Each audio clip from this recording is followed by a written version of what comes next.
Alors, nous sommes de retour pour ce cours sur la Torah de Moïse. Nous avons eu donc une première séance de 2 heures. Nous avons discuté du concept de Torah. Nous avons commencé à voir les usages de la racine, du verbe, du terme.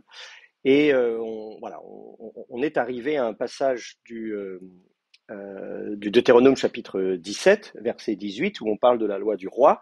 Et on nous explique que le roi doit lorsqu'il accède au trône, il doit posséder, il doit écrire pour lui, on doit écrire pour lui, et Mishneh Torah, donc le double, la répétition de la Torah, de cette Torah sur un livre qu'il va récupérer de devant les prêtres, les Lévites. Et donc on expliquait la raison pour laquelle la Torah est devenue non seulement un enseignement, une transmission orale, mais a une valeur en plus législative, de commandement. On a évoqué la traduction nomos en grec, ça devient une loi.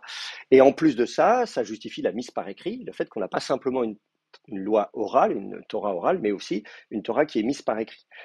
Euh, Petite parenthèse, la semaine dernière, j'ai dit une bêtise quand j'ai dit parmi les communautés juives qui ne reconnaissent que la Torah comme écriture, j'ai mentionné les Karaïtes dans le lot à côté des Samaritains, des Sadducéens, etc. Les Karaïtes, en fait, reconnaissent l'ensemble du Tanakh, donc le même corpus de textes que le judaïsme rabbinique, mais pas justement la tradition rabbinique successive ultérieure, c'est-à-dire Mishnah Talmud. Voilà. Donc j'y reviendrai parce qu'on va discuter tout à l'heure de Mishnah. J'y pense parce que justement Mishneh HaTorah, le terme Mishnah, c'est celui qui donne le nom à la Mishnah, donc cet ouvrage fondamental dans le judaïsme rabbinique. Et c'est cet ouvrage et cette Mishnah qui n'est pas reconnu par les Karaïtes et puis le Talmud et tout ce qui s'ensuit. Voilà. Donc je corrige la bêtise que j'ai dite la semaine dernière. Alors, si on continue donc euh, cette idée, donc on reviendra sur la Mishnah tout à l'heure. On a vu aussi que la version grecque de Mishneh Torah c'était Deutéronomion, et donc on y reviendra aussi tout à l'heure. Mais avant ça, j'aimerais qu'on voit ensemble un autre passage important, toujours dans le Deutéronome chapitre 31, le verset 24. Pour là encore insister sur le caractère écrit de cette Torah, le fait que la Torah n'est pas simplement orale, mais qu'elle est mise par écrit, et que cette mise par écrit est soulignée à plusieurs reprises dans la Bible, surtout dans le Deutéronome d'ailleurs. On nous dit, 31 verset 24, lorsque Moïse eut achevé d'écrire dans un livre toutes les paroles de cette loi jusqu'au bout, il donna cet ordre, etc., etc. Donc on dit, voilà, à un moment donné, on nous explique que c'est Moïse, voilà, Kechalot Moshe Lichtov et Divrei HaTorah Hazot. Donc voilà, il y a cet achèvement, hein, Chalot, vraiment, on achève le fait d'écrire Lichtov, les paroles de cette Torah. Donc la Torah, on nous dit bien sûr, elle est avant tout orale, il y a une révélation, Dieu parle, et par l'intermédiaire de Moïse, par l'intermédiaire des prophètes, tout ce qu'on veut, mais à un moment donné, il s'agit bien de mettre par écrit. Donc on a de nouveau ce phénomène, ce processus d'écriture. On l'a vu au chapitre 17, c'est le roi qui écrit un double de cette loi, ou on l'écrit pour lui. Et Deutéronome 31 nous explique que c'est Moïse qui écrit, voilà, il achève d'écrire les paroles de cette Torah sur un livre, hein, encore à nouveau, on parle d'un Sefer, donc c'est vraiment le support d'écriture de la Torah, et on nous dit Atumam, et donc jusqu'à la perfection, hein, parce que Tamim, vous allez juif Tamim, il n'y a pas de défaut, il n'y a pas de tâche. Un agneau qui est Tamim, il est jugé, voilà, l'animal sacrifié. Donc cette racine, elle évoque l'idée de la perfection, tout est parfait, il manque rien, etc. Donc on dit bien, voilà, Moïse, il a tout mis par écrit, il a achevé de mettre par écrit, et surtout, il n'a rien oublié. Il ne manque rien à cette mise par écrit. Alors, donc, on nous dit que Moïse est donc le premier après il y avait lui-même à mettre par écrit la Torah, parce qu'il y avait lui-même écrit sur les tables les 10 commandements, etc. On dit c'est voilà, c'est Dieu, le doigt de Dieu qui écrit. Bon, mais après évidemment, après Dieu lui-même qui écrit, c'est Moïse. Et donc on insiste sur ce rôle de Moïse non seulement comme le médiateur de la révélation divine, mais le médiateur d'une révélation divine écrite. Alors ici, on ne nous dit pas non plus, cette Torah, c'est cette instruction, cet enseignement, on ne nous dit pas exactement de quel texte il s'agit. On met des choses par écrit, mais qu'est-ce qu'on met par écrit? Ce qui n'est pas clair ici, c'est de savoir finalement, c'est la même chose que pour Deutéronome 17, on en avait parlé la semaine dernière, on dit très bien, il met pareil, il fait un double de cette Torah, mais c'est quoi cette Torah? C'est-à-dire, est-ce que c'est un certain nombre d'enseignements qui ont été jusqu'à présent à l'oral et qu'on a mis par écrit? Est-ce que c'est les 10 commandements? Est-ce que c'est le livre du Deutéronome? Est-ce que c'est le Pentateuque tel que nous le connaissons aujourd'hui? En fait, c'est flou. On ne nous dit pas ce qui est mis par écrit. Et là, c'est pareil, on nous dit Moïse, voilà, pourtant on dit bien HaTorah Hazot. Alors évidemment, quelqu'un qui lit le Deutéronome, on se dit, bah voilà, cette Torah, il y a un démonstratif, HaTorah Hazot, et donc on se dit, bah, il faut voir ce qui précède. Et on nous dit bien effectivement que d'une part, Dieu lui parle, qu'il donne, etc. Donc il y a des révélations. Donc on se dit, bah, l'antécédent naturel de Zot, c'est ce qui précède. Mais c'est pas non plus très clair, puisqu'à un moment donné, on parle aussi d'une mise par écrit d'un chant. Je ne sais pas où est-ce que c'est, mais voilà, voilà, verset 22, ce jour-là, Moïse écrivit ce chant, il a pris aux Israélites. Bon, voilà, donc on dit, voilà, et là il y a le même verbe, Yirtov Moshe et Shira Hazot. Donc il y a une chanson, voilà, et il l'a mise par écrit et il l'enseigne aux Israélites, parce que bon, c'est pas tout, mais il faut quand même qu'ils apprennent ça par cœur. Bon. Donc on dit ok, donc il parle, il chante, on met des choses par écrit, donc on suppose que ce qui a été mis par écrit, c'est ce qui précède dans le livre de Deutéronome. Comme on arrive à la fin du livre du Deutéronome, chapitre 31, on se dit, bah, c'est peut-être tout le livre du Deutéronome. Ça commence par un discours de Moïse, hein, le Deutéronome c'est ça, si vous vous souvenez plus de la structure du Deutéronome, le Deutéronome se présente comme un discours de Moïse à la nouvelle génération dans le désert. La première génération, c'est celle qui est sortie d'Égypte, qui a tourné en rond pendant 40 ans dans le désert parce qu'elle ne voulait pas entrer en terre promise. Hein. Rappelez-vous, on envoie les espions, on traverse le désert assez vite. Hein. Le Sinaï, c'est pas très grand, hein, donc on y est très vite. On envoie des espions. Les espions disent oh là là, on va tous se faire massacrer, il y a des géants, etc. On est comme des sauterelles à leurs yeux, et à nos yeux aussi. D'ailleurs, ils disent voilà, bon. Et donc, ils disent on veut pas y aller. À part évidemment Josué et Caleb qui disent bah si, bien sûr, parce que bien sûr, on est incapable de leur faire face, mais Dieu est avec nous, et c'est ça la différence. Bon. Et comme ils sont tous les deux 2 sur 12, bon. Donc finalement, toute la génération ne voulait pas y aller, bah, vous irez pas, et donc ils meurent dans le désert. 40 ans plus tard, une nouvelle génération est là, des gens qui sont nés dans le désert, et eux, ils disent ok, on y va. Et tout le monde est vieux, bon, Moïse est encore en vie, Josué et Caleb aussi, mais sinon tout le monde est mort. Bon. Et donc là, le Deutéronome se présente comme un discours de Moïse à cette nouvelle génération, ce qui justifie les redites, les doublons, le fait que c'est justement ce redoublement, ce double de la Torah, dit bah oui, on va de nouveau retrouver les 10 commandements, on va de nouveau retrouver plein de trucs.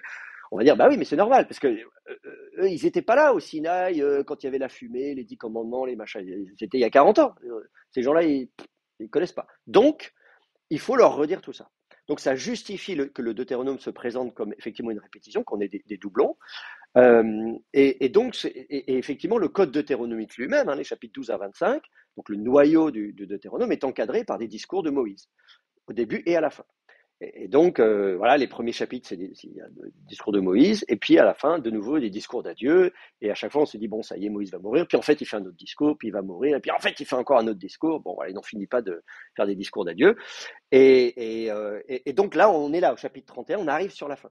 Donc on se dit, voilà, est-ce que c'est le code deutéronomique, le chapitre 12 à 25? Est-ce que c'est y compris les discours que Moïse a fait? Est-ce que c'est voilà, est-ce que c'est tout le livre de Deutéronome? On ne sait pas.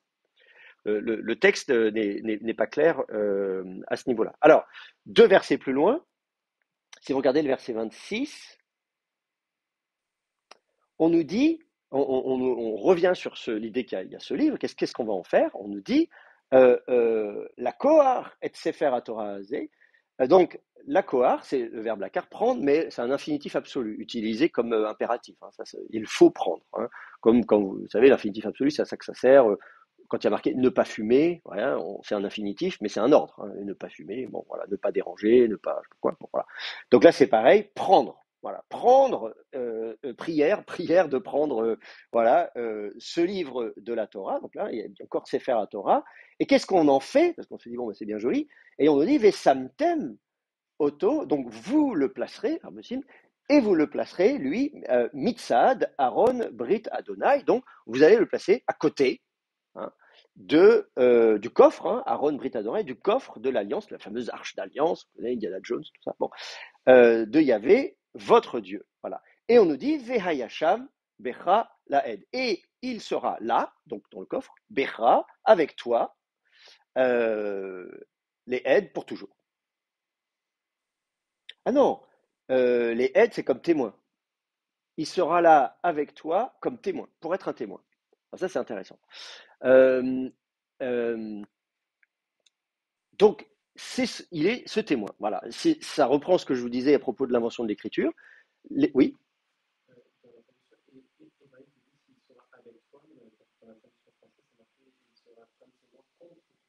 il sera comme témoin contre toi. Oui, oui, Bécha contre toi. Alors, bien sûr, c'est. euh, oui, alors effectivement, contre, là, on prend parti. Disons. Hein. Oui, oui, Ensol, oui. De toute façon, la version grecque des Septante, c'est du mot à mot, hein, donc ils vont pas chercher beaucoup plus loin. Ils vont pas s'amuser à faire une traduction plus fine en grec. Donc la préposition bête, c'est n, voilà, avec, par. Bon, ça, c'est assez classique. Non, pourquoi contre? Parce que euh, d'un point de vue syntaxique, quand il y a l'idée du verbe témoigner, hein, donc concrètement dans un litige, on invoque des témoins, les gens étaient là, ils ont décrit la scène, etc. Quand on signe un contrat et qu'il y a des témoins qui sont là, un contrat de mariage, un contrat d'alliance entre deux nations, un contrat de suzeraineté, etc., on prend des témoins. Voilà, qui sont là pour vérifier que oui, oui, oui, bon, il y a bien sûr, on va cacheter, chacun aura son seau, un seau tampon ou un petit seau cylindre, selon, voilà, bon. Et, mais on veut des témoins. Et la syntaxe du verbe témoigner, quand on dit il y a des témoins dans le cadre de ça, c'est la préposition bête qui est utilisée.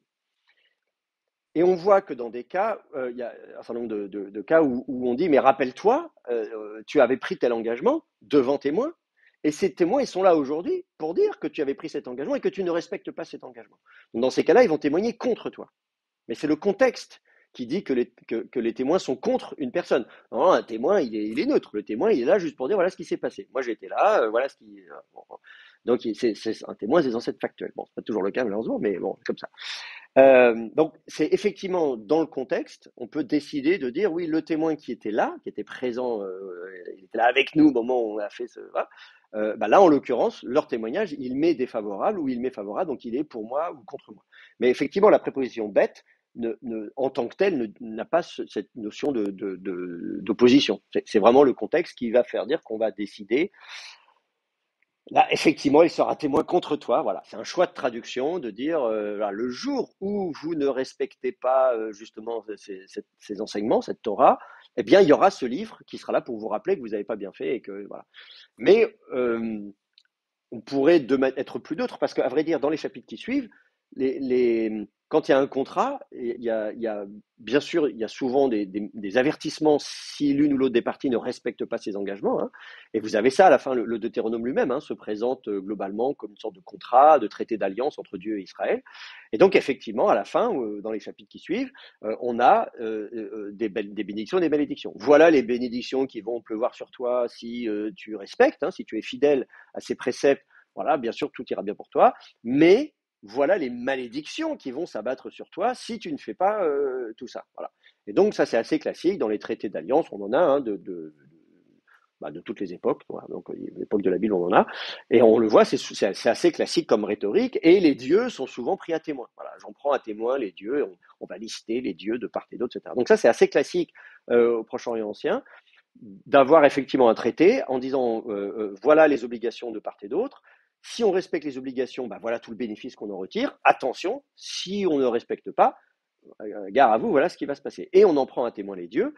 Et effectivement, les dieux à ce moment-là peuvent témoigner contre. Voilà. Bon, donc ici, en l'occurrence, on n'est pas obligé de traduire contre parce que dans le contexte, comme je vous dis, il y aura aussi on va aussi annoncer des bénédictions qui vont suivre si le peuple hébreu observe la Torah. Donc, le livre est témoin de cette alliance, pour ou contre, on va dire. Ben, voilà, en fonction des cas. Bon. Donc c'est bien de l'avoir signalé, c'est bien d'avoir relevé qu'effectivement il y a cette traduction en français contre, alors que la préposition bête est plus neutre. Mais là, en tout cas, oui. Oui, oui, bien sûr. Comme dit, voilà, comme je dis, c'est le contexte qui va déterminer si oui ou non ça a un sujet plutôt, comment dire, si c'est neutre, positif ou négatif.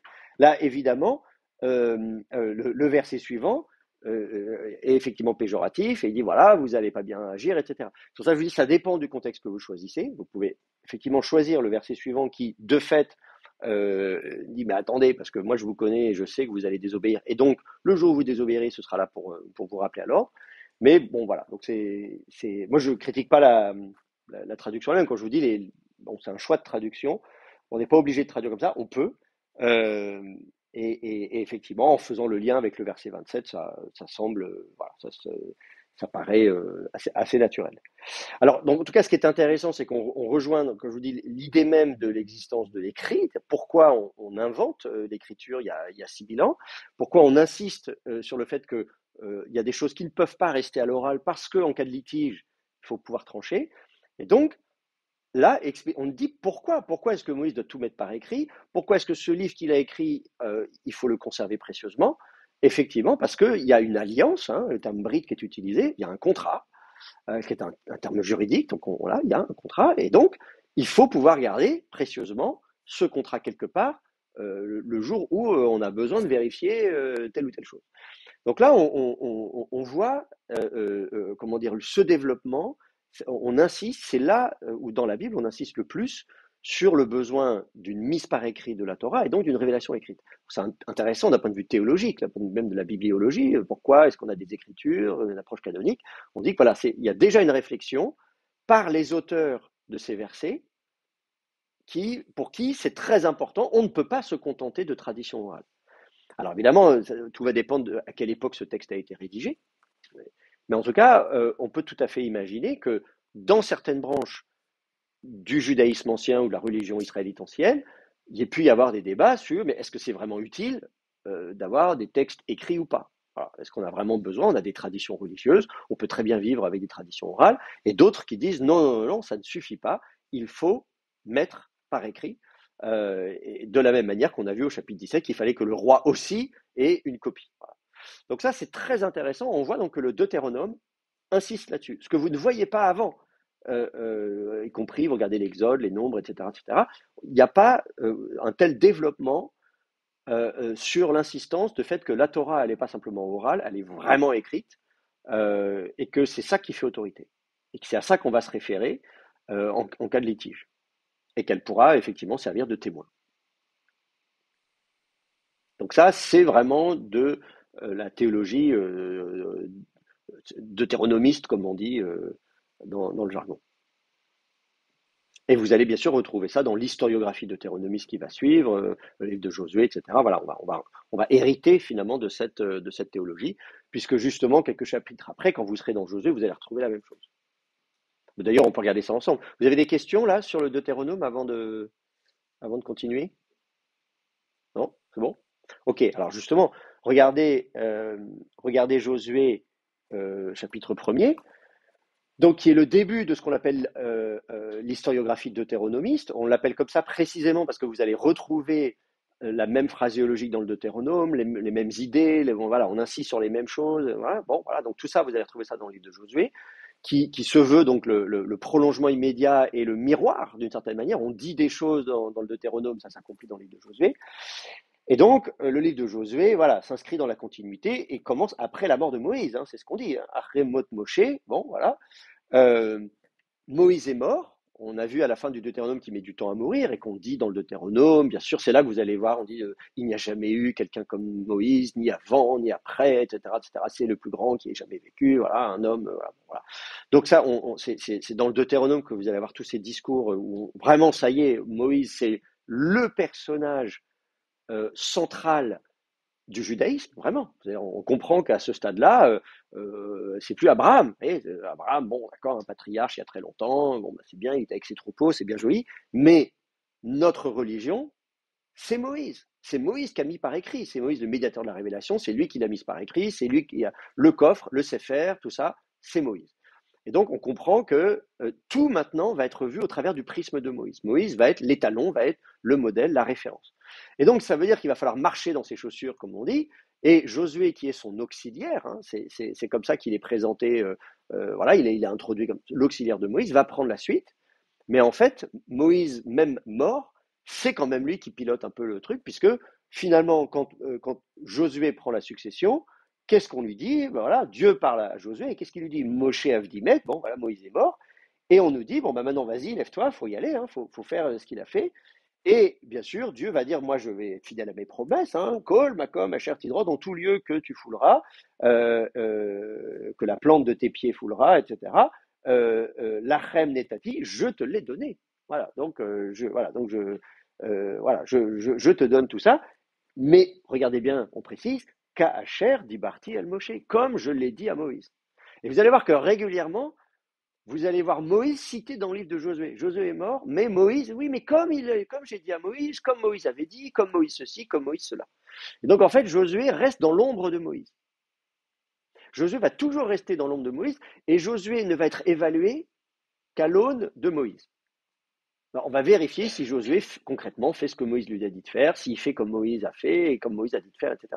Moïse va être toujours le modèle, et donc Josué, la seule chose qu'on lui demande, c'est finalement de faire voilà, de faire comme Moïse. Voilà. C'est ça finalement l'élément central du livre de Josué. Et c'est ce qu'on voit donc dès les premiers versets. Et euh, regardez, là encore, toutes les promesses divines sont articulées au travers de Moïse. Elles n'existent que parce qu'elles ont été faites à Moïse.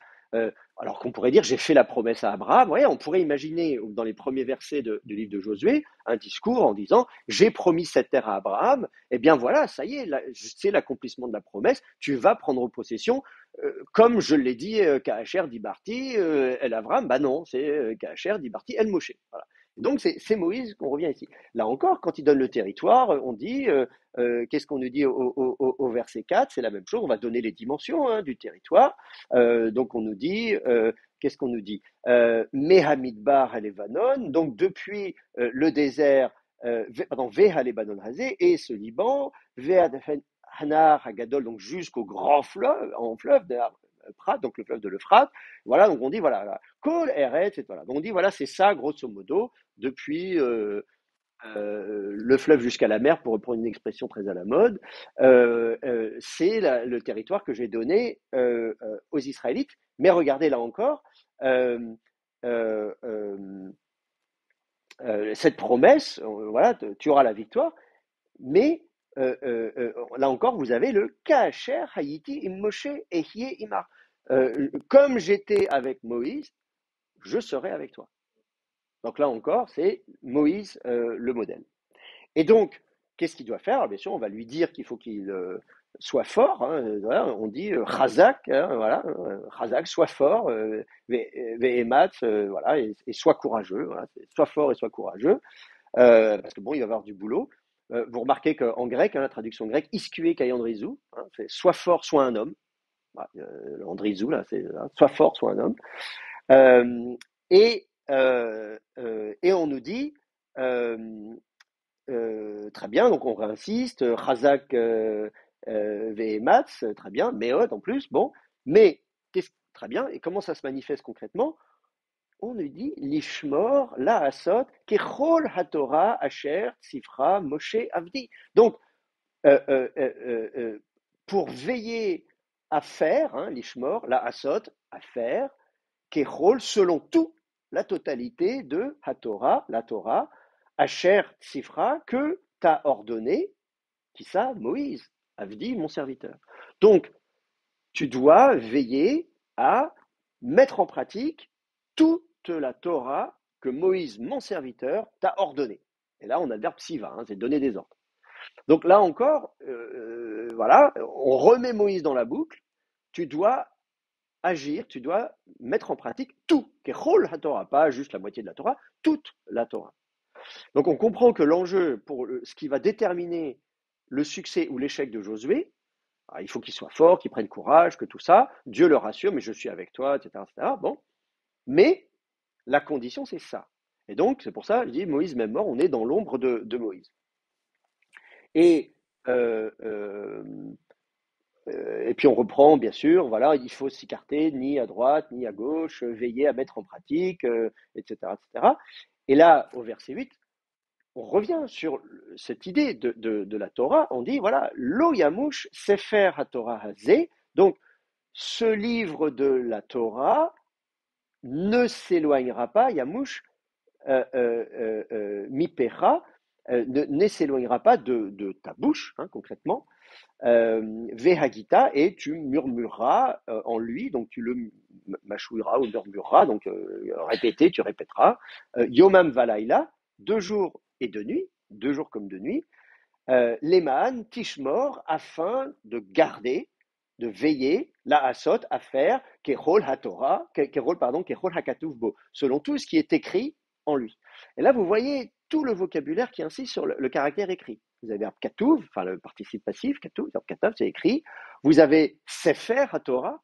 Donc là, on comprend que la Torah de Moïse, c'est pas simplement ce que Moïse a ordonné. On pourrait dire, tu veilleras à agir selon tout ce que Moïse t'a ordonné. Josué peut dire, oui, oui, je me souviens, Moïse m'a parlé pendant des années et des années, pendant 40 ans, moi j'étais l'auxiliaire de Moïse, j'ai bien retenu, j'ai bien tout mémorisé, j'ai bien tout en tête. Donc c'est pas simplement la Torah orale, ce que Moïse aurait enseigné à Josué, c'est, attendez, selon tout ce qui est écrit, selon tout ce qui est écrit, dans quoi? Dans un Sefer à Torah Hazé, ce Sefer de la Torah. Donc là, c'est très intéressant de voir qu'on reprend exactement la même terminologie que ce qu'on a vu dans le Deutéronome. On prend soin à la fin du Deutéronome de dire, attendez, avant de mourir, Moïse a tout mis par écrit, tout. Et il a fini, on dit, voilà, il a achevé d'écrire, et c'était complet, c'était un texte, c'était parfait, genre, voilà, tout est parfait. Et ensuite, Josué qui arrive derrière, et ça, c'est dans le coffre de l'Alliance, donc c'est pas perdu. Et Josué, quand il arrive, qui prend le relais, on lui dit, tu dois veiller à agir selon tout ce que Moïse t'a ordonné, d'accord? Et tout ça, c'est consigné dans un Sefer. Donc là, on a un passage extrêmement important. C'est pas, comment dire, on ne définit toujours pas, disons, ce qu'il y a dans ce Sefer. On ne dit pas c'est le livre du Deutéronome. On n'est toujours pas, voilà. Mais ce qui est sûr, c'est qu'il y a un Sefer, il y a un livre. Et d'ailleurs, l'expression Sefer Torah de Moshe, c'est vraiment devenu une phrase classique dans le judaïsme, le livre de la Torah de Moïse. Et on va la retrouver quelques chapitres plus loin dans le livre de Josué encore. Donc ça, c'est intéressant si vous regardez dans la Bible hébraïque, c'est chapitre 8, verset 31. On retrouve cette formulation, voilà, qu'Acher Tziva Moshe, selon ce qu'avait ordonné Moïse, Eved Adonai, le serviteur du Seigneur, et Bnei Israël, ô fils d'Israël, Kakatouv, comme c'est écrit, Besefer Torah Moshe, dans le livre de la Torah de Moïse. Donc vous avez un Sefer Torah, vous avez un livre de la Torah et qui est attribué à Moïse. Donc cette Torah, cet enseignement, oui, bien sûr, c'est Dieu qui nous enseigne, c'est Dieu qui nous instruit, on est bien d'accord, mais le médiateur de cette révélation divine, c'est Moïse. Et cette révélation divine, elle a valeur de loi, nomos, donc Moïse est le législateur. C'est le législateur par excellence, et en plus, il met ça par écrit. Donc il y a un code, comme aujourd'hui encore, code civil, code pénal, tout ce que vous voulez. Il y avait le code d'Hammurabi, il y a le code de Moïse. Voilà. Donc Moïse, c'est le Hammurabi du judaïsme. Voilà. Oui. Là, on a quand même le témoignage d'une volonté, en tout cas une tentative, de fonder un mode de vie et une culture sur une méditation récurrente d'un écrit. Oui. Est-ce qu'on a d'autres exemples de l'Antiquité qui cherchent comme ça à bâtir un style de vie basé sur la lecture? Ok, ah oui, très bonne question. Alors je répète pour ceux qui nous écoutent. Donc là, on a effectivement dans Josué 1, Josué 1,8, qui est encore un des versets de mon enfance, où effectivement on insiste sur d'avoir une culture religieuse avec une pratique, qui est une pratique de répétition d'un texte, d'un truc, d'un écrit en plus. Et donc la question c'est, est-ce qu'il y a des parallèles avec d'autres religions où on a ça aussi? Je ne suis pas sûr. C'est une très bonne question. J'en ai pas qui me viennent en tête. Évidemment, il y a des textes religieux dans beaucoup de religions. De toute façon, c'est comme ça qu'on les connaît. S'il y avait des religions qui n'avaient pas de texte, du coup, on les a pas. Voilà. Donc, on sait qu'il y avait d'autres civilisations qui avaient des textes, que ces textes, on pouvait s'y référer, qu'on pouvait les commenter. Mais avoir cette pratique de méditation, de répétition, comme c'est dit là comme ça dans Josué 1,8, je suis pas sûr. Franchement, je n'ai pas ça en tête. J'ai pas d'exemple. Faut aller chercher. Il y a peut-être des passages où on dit voilà, il faut le faire. Mais c'est vrai. Alors que dans la Bible, on a ça. Et vous allez le retrouver dans le psaume 1, évidemment, mais le psaume 1, c'est normal parce que le psaume 1 fait pendant à Josué 1, etc. Enfin, voilà, on pourra faire un cours sur les des psaumes un autre jour si vous voulez, mais voilà, donc voilà, ça c'est sûr que c'est quelque chose il y a un judaïsme qui va se développer, qui va être effectivement mettre l'accent sur la référence à une sorte effectivement d'abord de document écrit qui a une autorité et qu'on doit effectivement méditer, répéter, etc. Donc Josué doit faire ça, le roi doit avoir un livre de la Torah, etc. Donc ça, on insiste beaucoup. Le psalmiste aussi insiste là-dessus. Donc je suis pas sûr effectivement qu'on ait des parallèles bien documentés dans, dans l'Antiquité. Voilà, désolé. En tout cas, la question est très bonne. Hein, s'il C'est faudrait. intéressant parce que du point de vue de l'histoire des religions et de notre culture occidentale, on a peut-être un témoin unique. Parce que le seul exemple qui me vient en tête, c'est le mode de vie monastique, mais il est tiré justement de la culture biblique. Oui, oui. Donc, Ouais.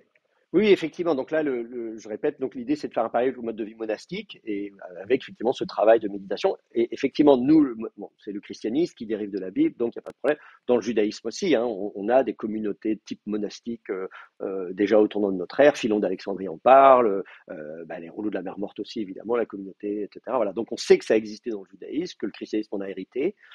Euh, Après, comment dire, des consacrés, on en a dans d'autres religions. Hein, je sais pas, les Vestales à Rome, bien sûr, voilà, elles sont là.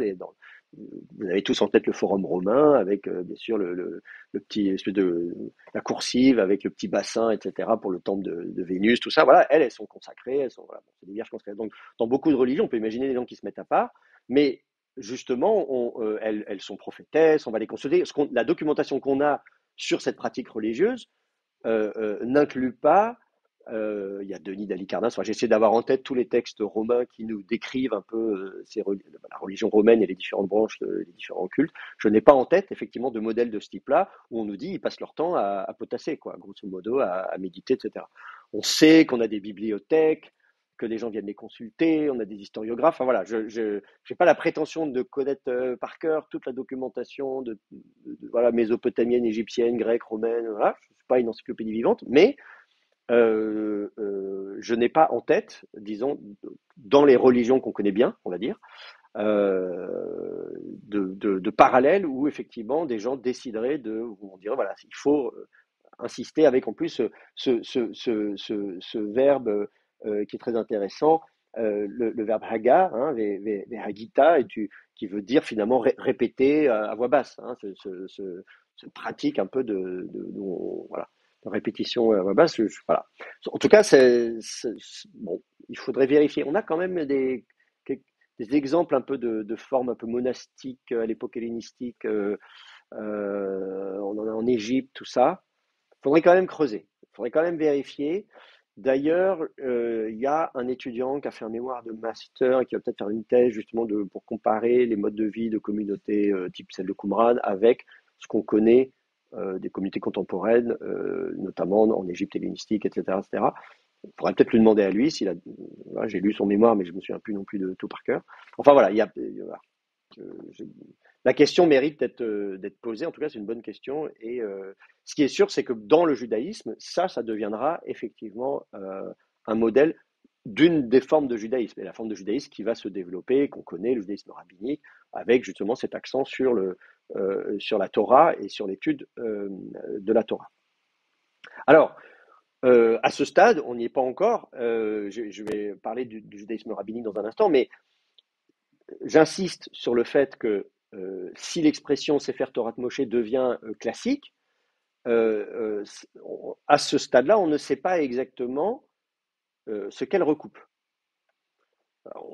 Là, si on dit Sefer Torah Moshe, bon voilà, donc ça c'est Moïse, donc ça on se réfère, c'est la Torah de Moïse, donc forcément ça doit regrouper des traditions transmises par Moïse, très bien. Ça ne veut et donc effectivement au bout d'un moment ça va devenir le Pentateuque. Hein, aujourd'hui ça correspond au Pentateuque, mais à ce stade on ne nous parle pas de Pentateuque ici dans ce texte-là. Et par ailleurs ça ne veut pas dire que pour tout le monde Torah est égal au Pentateuque. Il se peut qu'il ait fallu un certain temps avant que ça le devienne, que ça ne soit pas devenu pour tout le monde, et que même ceux pour qui Torah égale Pentateuque aient une vision aussi plus large. Moi, j'avais discuté avec une collègue qui est spécialiste du rabbinisme, qui me disait, mais euh, quand on parle de Torah, précisément, puisque Torah au sens général, c'est l'instruction, c'est l'enseignement, quand on parle de la Torah, on peut désigner, ça désigne la révélation biblique dans son ensemble, donc on peut aussi inclure, pourquoi pas, d'autres livres de la Bible. Ah, la Torah, si on dit Torah de Moshe, alors oui, d'accord, ça c'est la Torah de Moshe, celle de Moïse. Il y en a d'autres des Torahs. Et donc, à ce moment-là, il faut bien se garder de dire, voilà, même si dans le langage courant, quand on dit la Torah, tout le monde pense au Pentateuque, y compris justement dans le judaïsme rabbinique, quand on dit le Tanakh, Torah, Nevim, Ktuvim, les trois parties de la Bible hébraïque, quand on dit Torah, c'est bien le Pentateuque. Les Nevim, les prophètes, Ktuvim, les autres, les hagiographes. Donc, dans la plupart des cas, effectivement, Torah deviendra un raccourci pour désigner le Pentateuque. Mais ce n'est pas toujours le cas. Et donc, y compris dans le judaïsme rabbinique, où parfois on va justement préciser qu'il s'agit d'une Torah qui n'est pas le Pentateuque. On va avoir notamment une expression qu'on retrouve dans le judaïsme rabbinique, qui est l'expression Torah chez BLP. La Torah qui est dans la bouche. Je vais l'écrire en hébreu. Vous allez avoir l'expression Torah chez, je vous la vocalise en même temps.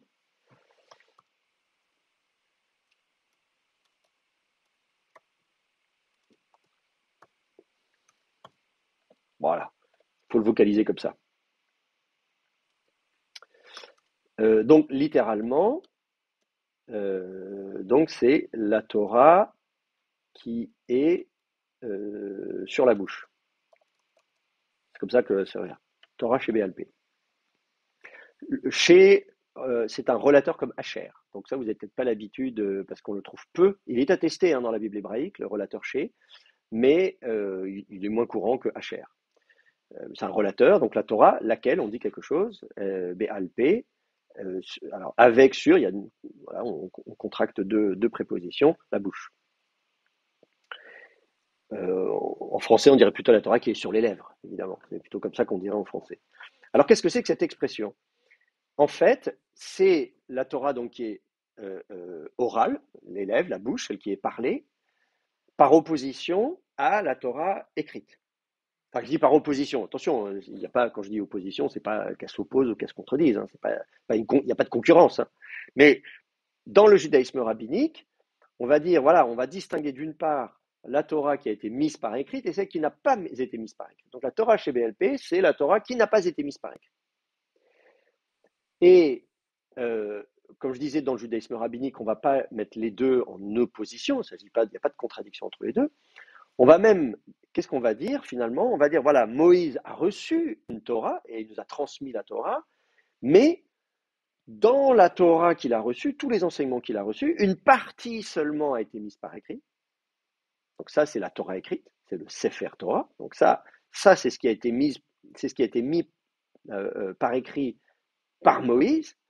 Mais Moïse a reçu et transmis une autre Torah, en tout cas d'autres révélations, d'autres enseignements, d'autres instructions, et celles-ci, voilà, n'ont pas été mises par écrit, mais elle a été transmise oralement de génération en génération.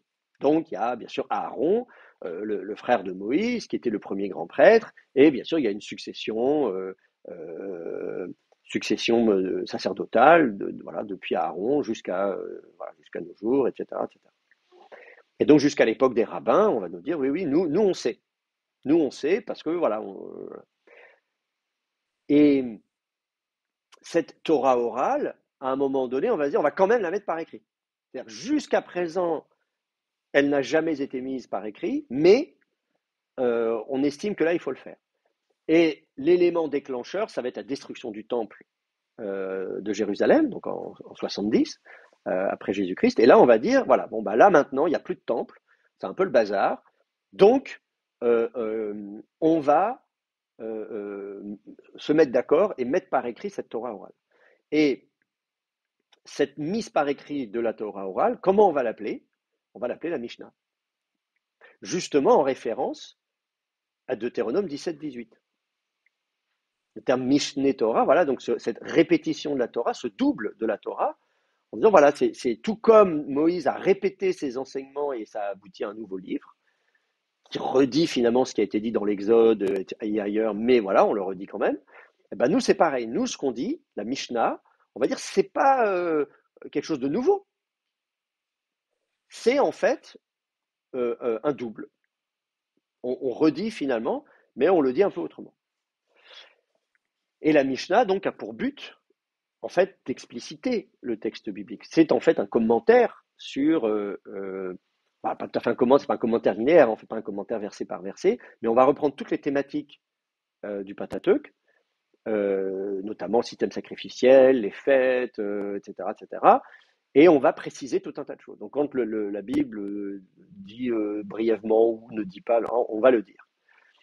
Et donc, et on va discuter alors de tout un tas de trucs, hein, bien sûr, toute la liturgie, il y a des traités dans la Mishnah sur tout, hein, y compris la copie des rouleaux. On va même justement, comme un Sefer Torah, c'est pas n'importe qui peut le faire avec n'importe quel calame, avec n'importe quel parchemin, il y a des règles à respecter, etc. Donc tout est bien précisé.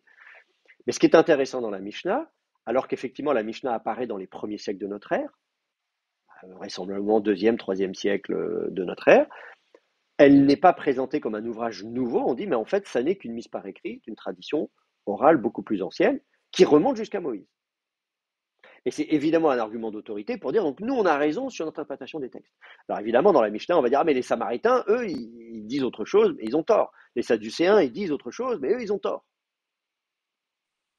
Nous, on sait comment il faut comprendre tel et tel verset, comment il faut appliquer tel verset, parce qu'on a cette transmission continue depuis Moïse jusqu'à nos jours, jusqu'à nous les rabbins, et donc on sait comment il faut faire. Oui. Cette Torah qui est sur la bouche, est-ce que c'est pas son sujet qui est des polémiques entre Jésus et les pharisiens dans les évangiles? On pense à Marc, c'est le chapitre où il dit, voilà, il dit aux pharisiens, vous annulez la loi de Moïse avec des traditions humaines, au sujet notamment de, voilà, il faut honorer son père et sa mère, mais finalement vous dites que si c'est une offrande, mais on peut, si c'est un bien pour faire l'offrande, on a plus besoin de donner Oui. matériellement ses parents. Ouais. Alors effectivement, la remarque qui est faite, c'est de dire que dans l'évangile, on voit des polémiques entre Jésus et les pharisiens ou les scribes en disant mais vous dites que, mais machin, et en fait vous annulez la Torah et vos prescriptions, etc. sont en contradiction, et il y a effectivement des débats, ou même sur la façon effectivement d'interpréter ou d'appliquer certains textes. Alors effectivement, d'abord on sait qu'il y avait plusieurs branches dans le judaïsme à l'époque et que tout le monde n'était pas d'accord sur tout. Jésus fait plusieurs fois effectivement allusion, pas forcément dans le passage que tu cites, mais dans d'autres passages où il dit vous avez entendu que. Et parfois, quand vous lisez ça dans le Nouveau Testament, votre Nestlé Aland vous dit voir tel passage de la BHS, de la Bible hébraïque, parfois on se dit c'est où? C'est pas dans la Bible hébraïque. Et donc on comprend bien effectivement par là qu'il y avait aussi cette tradition orale entre guillemets, cette Torah chez BLP, où peut-être effectivement les pharisiens ou les scribes disaient mais en fait non, c'est ça. Voilà, Moïse a dit que on peut divorcer pour n'importe quelle raison, etc., etc. Mais moi je vous dis que non, voilà, dans Matthieu 19 par exemple, non, c'est l'homme quittera son père et sa mère, c'est que l'homme ne sépare pas ce que Dieu a uni. Donc Jésus va critiquer effectivement des enseignements se retrouver en opposition. Et parfois, on peut effectivement, on a la confirmation par ailleurs dans la littérature rabbinique qu'effectivement, ceux avec lesquels Jésus était en opposition, c'est bien ce qu'on va retrouver dans la tradition rabbinique. Sur le divorce, par exemple, très clairement, effectivement, la possibilité du divorce est très bien documentée dans la Mishnah, le Talmud, dans la littérature rabbinique de manière générale. Et effectivement, voilà, on peut il y a dans la littérature rabbinique, on cite justement des rabbins, tel disaient, on le pose mais pour quel prétexte? N'importe lequel, je veux dire, si elle a laissé brûler la casserole trop longtemps sur le feu faire à manger, c'est un motif valide de répudiation. Voilà. Bon. Donc, on a dans la littérature rabbinique, on va citer tel ou tel rabbin qui a dit ça. Donc, ça corrobore bien ce qu'on voit dans l'évangile, que Jésus s'oppose à ça. Et il n'est pas le seul d'ailleurs, parce que justement à Qumran, dans le rouleau du temple par exemple, et dans l'écrit de Damas aussi, si je me souviens bien, on a aussi des passages où on dit non, on ne peut pas divorcer.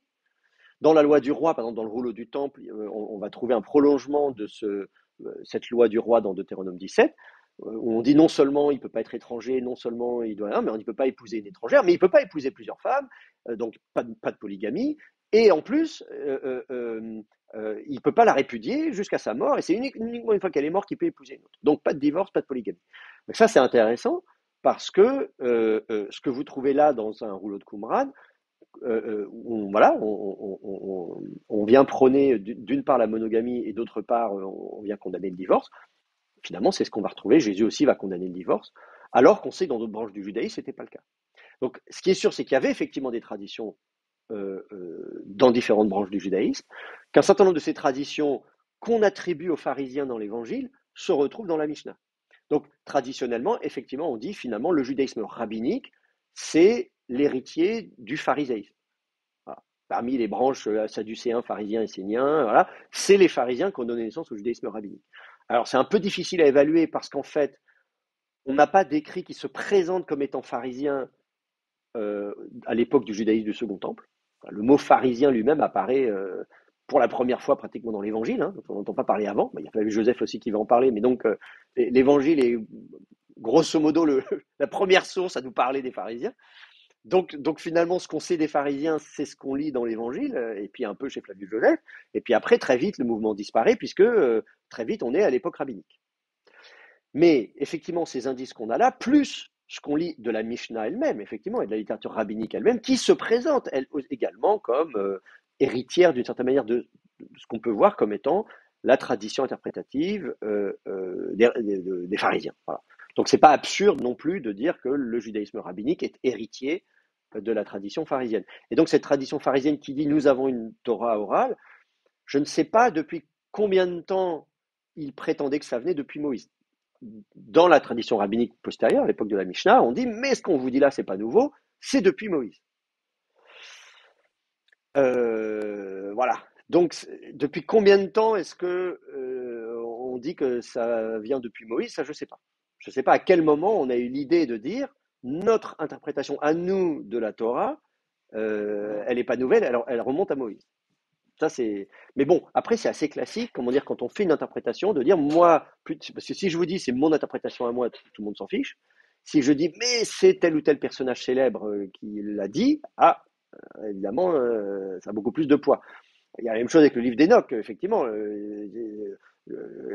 Athanas d'Alexandrie, quand il conteste la canonicité du livre d'Enoch, il dit que c'était un apocryphe, donc au IVe siècle après Jésus-Christ. Il dit pourquoi? Mais parce qu'Enoch n'a jamais rien écrit. Ce sont des gens qui, eux, ont mis dans la bouche d'Enoch des choses qu'Enoch n'a jamais dites, pour pouvoir faire passer leurs idées.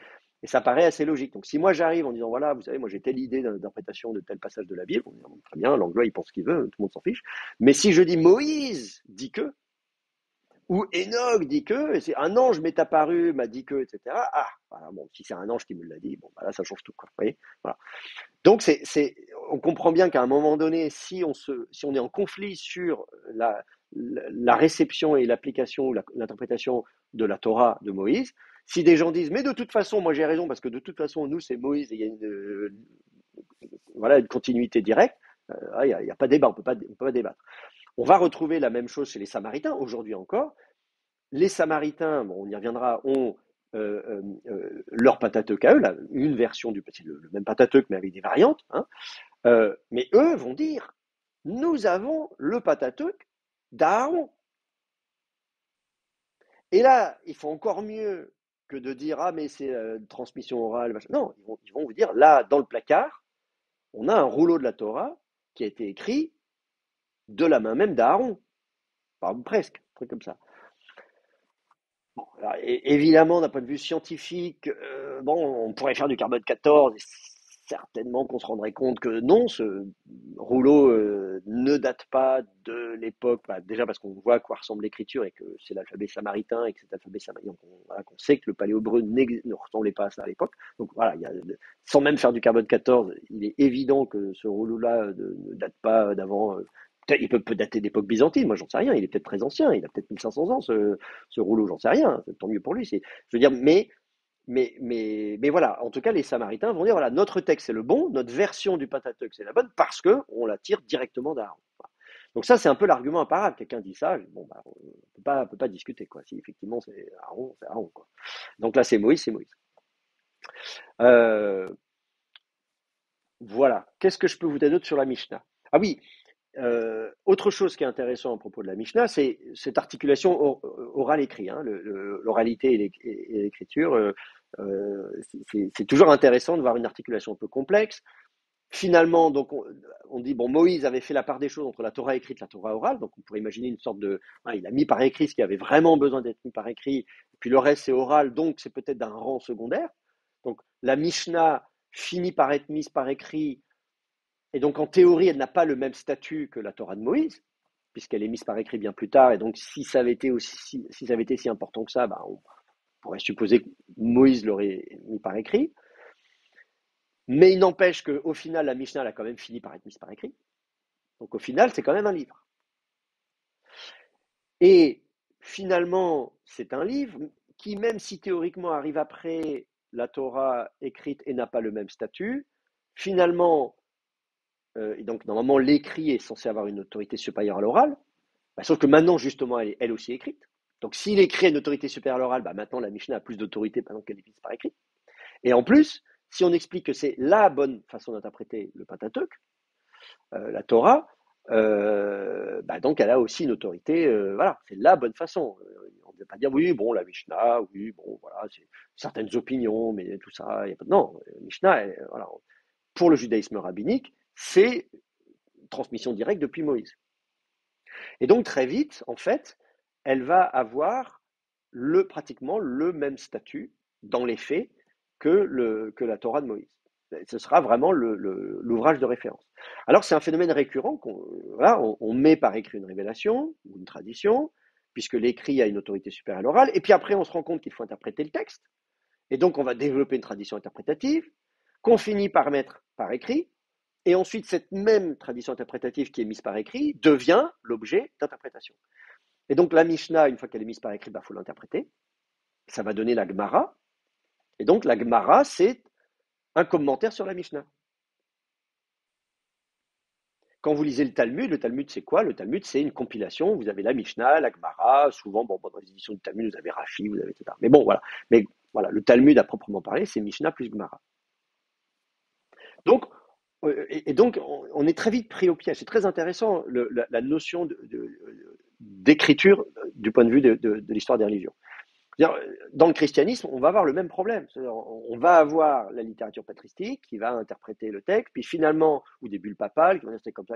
Puis après, finalement, on dit oui, mais le pape, oui, mais ce qu'il dit, c'est autorité. Vous voyez, l'infaillibilité papale, voilà, dogme, bon, c'est au 19e siècle. Mais voilà, donc du coup, finalement, maintenant que le pape, tout ce qu'il dit, il est infaillible, et donc lui, il va dire des choses pour bien comprendre le texte biblique, bien sûr. Voilà.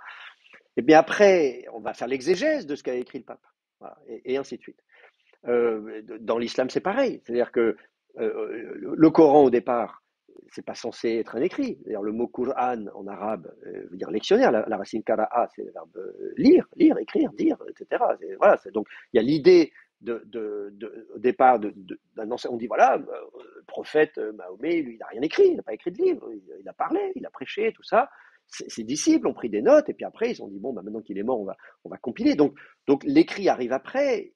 Mais voilà, finalement, et lui-même, qu'est-ce qu'il fait le Coran? C'est quoi? Une prédication sur la Torah et sur l'Évangile. Le Coran présuppose de ses lecteurs qu'ils ont lu la Bible. On dit, voilà, vous connaissez l'histoire d'Abraham, de Moïse, de David, de Jésus, etc. Donc, le Coran dit, voilà, vous connaissez votre Bible, vous avez lu la Torah et l'Évangile, et on parle justement du peuple du livre, Al-Kitab. Et donc, ce qui est au départ un enseignement sur la Bible, et la Bible étant l'écrit, le kitab. Le kitab, c'est la Bible, c'est le Torah et l'Évangile en arabe, dans le texte. Finalement, ça s'est mis par écrit, ça devient le Coran. Et le Coran, finalement, du coup, qui est maintenant un texte écrit, devient l'objet de discussions, d'exégèse, d'interprétation. Donc ça va donner la Sunna, qui va dire, ah oui, mais alors attendez, parce que voilà, il faut aussi autre chose, et autre chose, et autre chose.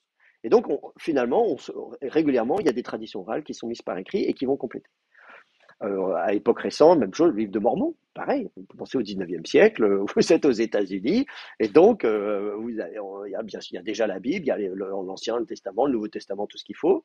Mais finalement, Jésus il a encore dit d'autres choses, on va les mettre par écrit. Et vous allez avoir alors des redites, le prophète Alma, vous lisez dans le livre de Mormon, le prophète Alma, c'est Isaïe, etc. Enfin, vous allez retrouver le sermon sur la montagne de Jésus, donc on va retrouver plein de choses, mais on va encore avoir ce même phénomène, c'est-à-dire voilà, il y a un écrit, des révélations ou des traditions religieuses qui est mise par écrit. Cet écrit, il a l'autorité. Ah oui, ça a l'autorité parce que ça, c'est mis par écrit. Et puis après, on discute, on discute, on discute, on développe une autre tradition qu'on va encore mettre par écrit. Ah, bah, maintenant que c'est écrit, bah, du coup, on va discuter là-dessus, etc. Et ça vous fait votre sandwich. Voilà.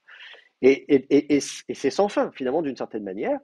Et ça pose évidemment la question de la frontière du canon, c'est-à-dire qu'est-ce qui a autorité. L'idée du canon, de la règle, hein, le mot canon en grec, cané en hébreu, là, voilà, le roseau, la règle, qu'est-ce qui qu'est-ce qui est normatif. Et donc cette Torah, justement, la fameuse Torah, voilà, qu'est-ce qu'elle recouvre?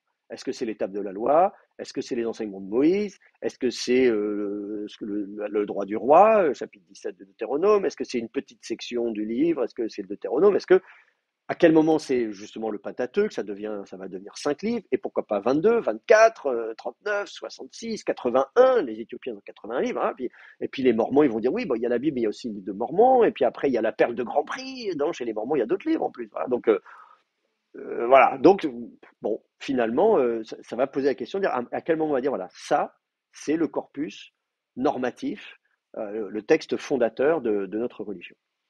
Alors, on va en discuter après la pause. On va parler du Pentateuque, mais d'abord, on fait une petite pause. Est-ce que vous avez des questions sur ce qu'on vient de dire avant de faire une pause? Non? Bon, bah alors c'est parfait. On fait une petite pause. On se retrouve dans 5 minutes.